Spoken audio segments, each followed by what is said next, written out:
Hey guys, subscribe कीजिए और bell icon को दबाइए।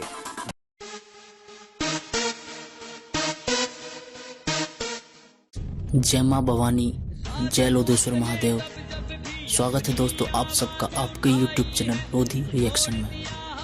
मैं अनिल सिंह राजपूत और एडवोकेट संजय सिंह लोधी जी हाजिर हैं फिर एक वीडियो के साथ। और आज का हमारा टॉपिक है ये।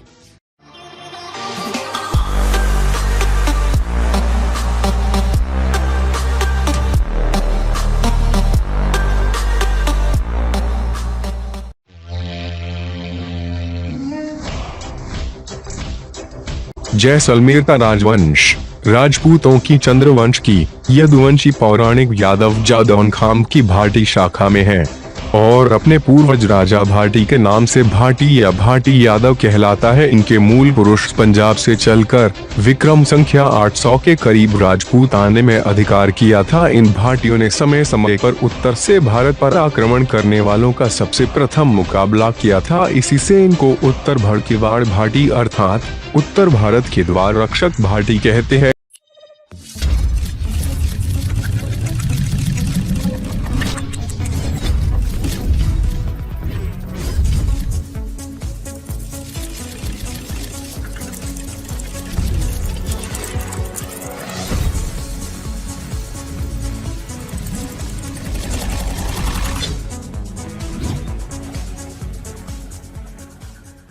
यहाँ के नरेश पंजाब से राजपूत आने के कारण अपने को पश्चिम के बादशाह भी कहते हैं। यादव वंश महाराजा ययाति के पुत्र यदु के नाम से प्रसिद्ध हुआ है। इन यादवों का शासन भारतवर्ष के एक बड़े भूभाग पर रहा है। भगवान श्री कृष्ण के बाद उनके कुछ वंशधर हिंदू कुश के उत्तर में व सिंधु नदी के दक्षिण भाग और कुछ पंजाब में बस गए थे और वे स्थान यदु की डांग कहलाया। यदु की डांग से जबुलिस्तान, गजनी, संबलपुर होते हुए सिंध के रेगिस्तान में आए और वहां से लंघा, जामना और मोहिल कौमों को निकालकर तनौट, देरावल, लोधरवा और जैसलमेर को अपनी राजधानी बनाई। जैसलमेर के इस राजवंश का इतिहास से यथाक्रम महाराजा रज से प्रारंभ होता है जो विक्रम संख्या 600 के आसपास हुआ था। इनका पुत्र गज था और उसका राज्य पेशावर, पुरुषपुर के आसपास था। इसका नाम गजपति भी था। इसने गजनी या गजनीपुर नाम का नगर बसाया था। इसी को अफगानिस्तान का गजनी शहर कहते हैं। गंधार देश, जिसको अब कंधार कहते हैं,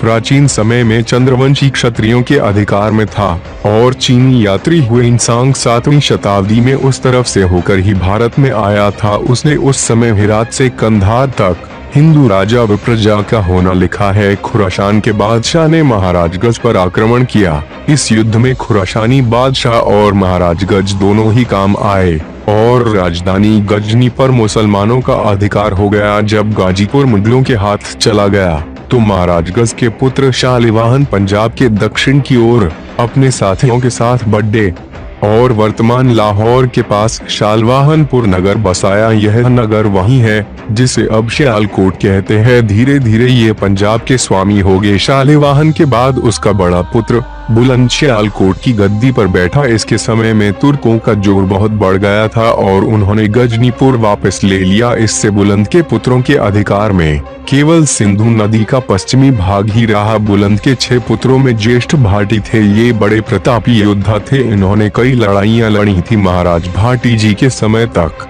इस वंश का नाम यादव वंश ही था, परंतु इस प्रतापी राजा के पीछे उनके वंशज भाटी नाम से प्रसिद्ध हुए। इन्होंने अपने नाम से भट्टिक संवत भी चलाया था जो पंजाब में अरसे तक चलता रहा। महाराज भाटी जी का समय विक्रम संख्या 680 करीब होता है जब वे गद्दी पर आसीन हुए होंगे। महाराज भाटी जी ने अपने नाम पर पंजाब में भटनेर नाम का प्रसिद्ध गढ़ व नगर बसाया जो बहुत समय तक भाटियों के अधिकार में रहा और फिर भाटी मुसलमानों के हाथ लगा। बाद में सन 1805 में मुसलमान जाब्त खां भट्टी से वे बीकानेर के राठौड़ों के राज्य में सम्मिलित हो गया। अब उसका नाम हनुमानगढ़ है। इस भाटी राजवंश का इतिहास दावानडोल रहा है। इन्होंने भिन्न भिन्न समयों में भिन्न भिन्न स्थानों पर अपना प्रभुत्व जमाया था। ये अपनी 9 राजधानियों में से जैसलमेर को अंतिम राजधानी बतलाते हैं और 12 जुलाई सन 1155 को इसका स्थापित होना मानते हैं। इस विषय का एक पद्य भी है। मथुरा, काशी, प्राग, बड़, गजनी, अरुवा और भटनेर। दिगम दिरावल लोद्रवो, नमो जैसलमेर। जैसलमेर को महारावल जैसलदेव ने अपनी राजधानी बनाया था। वे सिर्फ 12 वर्ष जीवित रहे और फिर संसार से चल बसे। इसके बाद जैसलमेर के राज्य में काफी उतार चढ़ाव आए, लेकिन अंत तक भाटी राजपूत संघर्षरत रहे और पुनः जैसलमेर पर उनका ही आधिपत्य रहा।